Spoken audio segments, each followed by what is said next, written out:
नमस्ते दोस्तों, आप सभी का मेरे YouTube चैनल पे स्वागत है।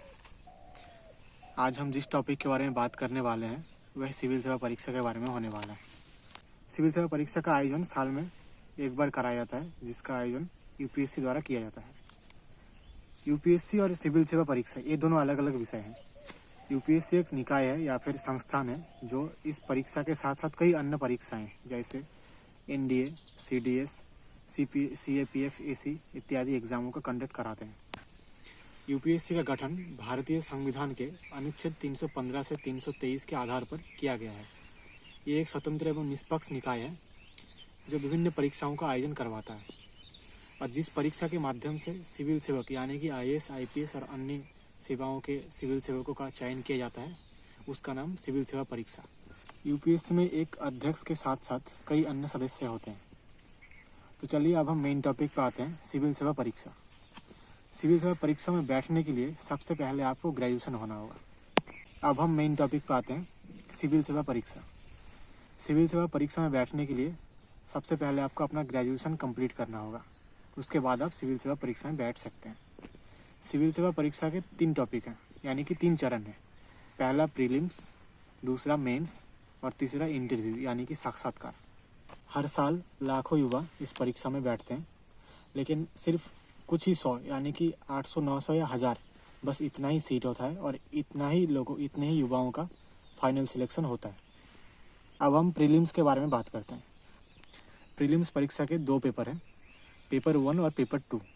पेपर 1 में जो मेन टॉपिक्स हैं यानी कि विषय हैं वे है Indian history, Indian geography, Indian polity, Indian economy, current affairs, environment इत्यादि।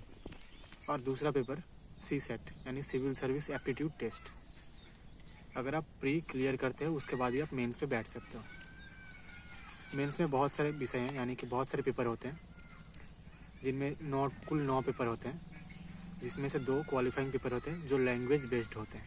पहला इंग्लिश और दूसरा आप कोई भी क्षेत्रीय भाषा ले सकते हैं, जिसमें जो भारतीय संविधान के 8वीं अनुसूची के तहत 22 भाषाएं उनमें दिए गए हैं। बाकी 7 पेपर, इनका नंबर आपके फाइनल जब आप सिलेक्शन होंगे आपका, तो वहाँ पे इनका जो है कैलकुलेट होता है ये नंबर। बाकी 7 पेपर हैं easy, GS1, GS2, GS3, GS4 और बाकी 2 ऑप्शनल होते हैं। इसी पेपर में कुल 8 क्वेश्चन आते हैं, जिनमें से आपको 2 का करना होता है और प्रत्येक क्वेश्चन 125 नंबर के होते हैं, जो कुल 250 के होते हैं। दूसरा पेपर GS1 होता है, जिसका subjects Indian history, Indian geography, art and culture और इंडियन सोसाइटी है। तीसरा पेपर GS2 है, इसका विषय इंडियन पॉलिटी, इंडियन कॉन्स्टिट्यूशन और इंटरनेशनल रिलेशंस है। और GS3 के जो सब्जेक्ट्स हैं वे हैं इकोनॉमी, जिसमें सबसे महत्वपूर्ण है बजट, उसके बाद internal security and disaster management, science and technology और एनवायरनमेंट। और GS4 में यानी कि जो है इथिक्स, इसमें इथिक्स के क्वेश्चंस और केस स्टडीज आते हैं। बाकी 2 पेपर ऑप्शनल के पेपर हैं। अगर आप ऑप्शनल कंप्लीट कर लेते हो उसके बाद आपका चयन साक्षात्कार के लिए हो जाता है। साक्षात्कार कंप्लीट करने के बाद फाइनल लिस्ट में आपका नाम आ जाता है। जो बाकी मेरा ऑप्शनल पेपर इतिहास है। बाकी अगर आपको ये वीडियो अच्छा लगा होगा तो आप वीडियो को लाइक कीजिएगा और चैनल को सब्सक्राइब कीजिएगा।